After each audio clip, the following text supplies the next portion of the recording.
Bienvenue sur la toute première vidéo de cette nouvelle chaîne où je compte vous parler de marketing. Et pour cette première vidéo, je voulais tout simplement un petit peu vous parler de ce que je compte développer sur cette chaîne ainsi que sur mon blog.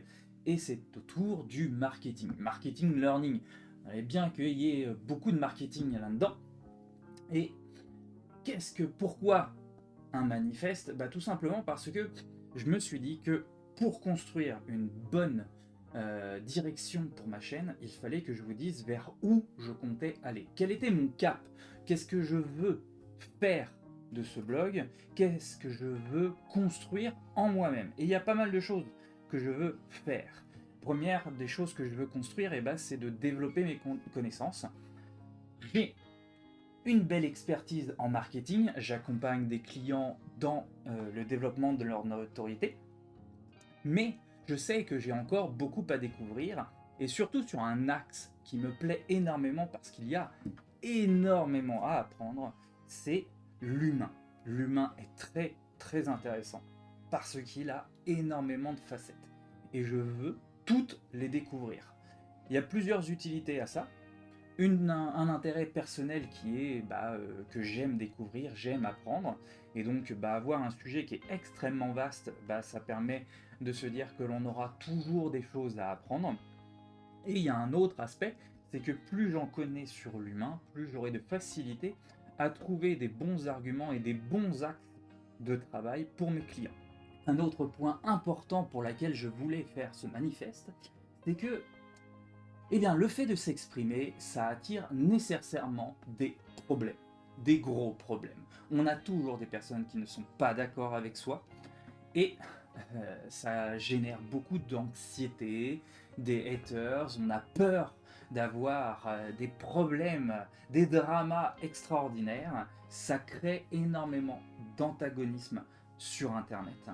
C'est une des problématiques les plus importantes qui soient sur Internet, un sujet qui m'intéresse très fortement justement parce que je voudrais réfléchir à la meilleure manière de faire en sorte d'atténuer, de diminuer, voire d'effacer ces problèmes. Le premier axe de réflexion qui génère ces dramas, cette anxiété, c'est l'illusion de vérité. Cette recherche qu'on est beaucoup à avoir, qui est de vouloir avoir raison et de ne pas accepter ses torts. De toujours rechercher le petit quelque chose qui va nous permettre de mettre en difficulté la personne avec qui on discute, de lui faire comprendre qu'elle dit des bêtises, et de rechercher le petit détail qui va nous permettre de prendre le dessus sur elle, voire, quand on est en manque d'argumentation, de hausser la voix, d'être plus agressif, d'être plus musclé dans les interactions que l'on peut avoir avec ces personnes pour imposer son point de vue. La question que je me pose, c'est est-ce que vouloir absolument convaincre est la meilleure manière de gagner un débat? Mais ce qui me fait le plus peur sur nos interactions, essentiellement sur Internet, parce que, je vous le dis tout de suite, dans les interactions que je peux avoir en dehors d'Internet, c'est beaucoup moins fort, beaucoup moins prégnant, c'est le manque de nuances. On a l'impression qu'on est dans une société qui déteste et qui même condamne la nuance, et que si on n'a pas une position forte, blanche ou noire, c'est que l'on est une mauvaise personne. C'est tellement fort qu'il y a vraiment un problème de communication, surtout justement quand on est polarisé dans un côté ou l'autre. Ces deux côtés, c'est vraiment impossible de discuter l'un avec l'autre, hein. C'est vraiment limite, on est proche de la guerre. Personnellement, je refuse de vivre dans un monde où tout est binaire. Ce qui m'interroge, c'est pourquoi on ne se comprend plus. Les nuances disparaissent, le dialogue semble vraiment impossible entre certaines personnes. On est souvent avec les réseaux sociaux et les différentes sources d'informations que l'on prend dans des bulles d'informations. On refuse intentionnellement d'aller voir ce que peuvent dire le camp adverse. On ne refuse la contradiction, la remise en cause, on refuse d'entendre raison quand on a tort. On refuse le dialogue. Même la science ne semble plus faire consensus. Alors, pour réfléchir et un peu me poser la question de quel combat je devais mener, quel cap je devais prendre pour essayer d'améliorer le monde dans lequel je vis, je me suis dit, qu'est-ce que je devais changer? Quel travail je devais faire? Et la réponse était assez simple en fait. Celui que je dois changer, c'est moi. Et ça va être essentiel dans beaucoup des articles que je vais pouvoir faire, les vidéos que je vais pouvoir vous transmettre. C'est que la personne que vous devez changer en priorité, c'est vous-même. Pour moi, c'est moi que je dois changer. Et il y a plein de raisons pour ça, qui vont faire que c'est moi qu'il faut que je change. Je veux changer mes biais, les raccourcis que je peux utiliser, les différentes préjugés que je peux avoir. Il y a beaucoup de choses que je sais que je dois améliorer en moi-même. Et la raison pour laquelle je sais que c'est moi que je dois changer, c'est que je sais que je peux me changer moi. Alors que changer l'autre, c'est une autre question. Et ce travail, ça va me permettre de retrouver les clés du dialogue.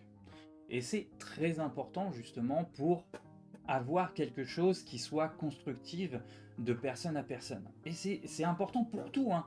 Pas que pour pouvoir discuter avec des personnes sur Twitter, hein. Ça peut être important pour discuter avec ses amis, ça peut être important pour discuter avec un client. C'est de chercher à comprendre l'autre, comprendre comment il fonctionne dans sa tête, quels sont ses intérêts, qu'est-ce qu'il recherche dans l'interaction qu'il crée avec vous, et de savoir tous ces éléments-là, ça va vous permettre de construire votre propre message. Qu'est-ce que moi, je veux transmettre à l'autre, et de donner une forme à ce message qui soit la plus intéressante, la plus plaisante pour la personne qui va réceptionner ce message. Quels sont les mots que je dois utiliser? Quelles sont les formes de phrases que je dois utiliser pour faire en sorte que le message que je veux transmettre à l'autre soit réceptionné de la meilleure des manières. Et derrière ce point, il y a la guerre des mots. On parle tous français là, hein, sur les réseaux sociaux, là en francophonie, on parle tous français. Et pourtant, on n'arrive pas à se comprendre. Tout simplement parce que le poids que l'on met sur les mots, les connotations ne sont pas les mêmes. Il y a une manière de discuter qui fait que lorsqu'on utilise certains mots, dans notre tête, on y met une signification, une expérience personnelle, un message particulier qui ne va pas du tout être réceptionné de la même manière chez son interlocuteur qui n'a pas la même expérience personnelle, qui n'a pas la même connotation à mettre sur ce mot-là.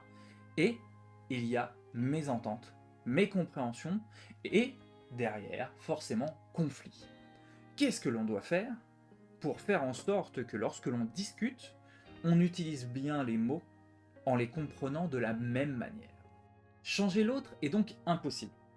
Enfin, impossible, c'est un mot un peu chargé. Mais c'est un peu illusoire. Ça va pas marcher tout le temps. Les personnes en face de nous n'ont pas nécessairement l'envie de changer eux-mêmes. Donc c'est un petit peu un travail contre-productif d'espérer que ce soit l'autre qui change. C'est plus simple de faire en sorte que ce soit nous qui faisions le travail. Si c'est nous qui faisons le travail, on sait qu'il sera fait. Donc, on doit écouter la personne, essayer de chercher à comprendre comment elle construit son opinion, comment elle construit la définition qu'elle met sur les mots, de manière à être certain de bien comprendre quelles sont les idées qu'elle cherche à véhiculer avec les mots qu'elle utilise. Ça va nous permettre, de notre côté, de construire les ponts, les passerelles qui vont permettre la compréhension entre nous. Et à travers tout ce que je viens de vous expliquer, ce que je veux, le véritable objectif que j'ai derrière tout ça, eh ben, c'est de retrouver du plaisir à discuter avec les autres. Retrouver l'enfant qui était en vous et qui posait des questions simples pour chercher à comprendre le monde. Posez des questions.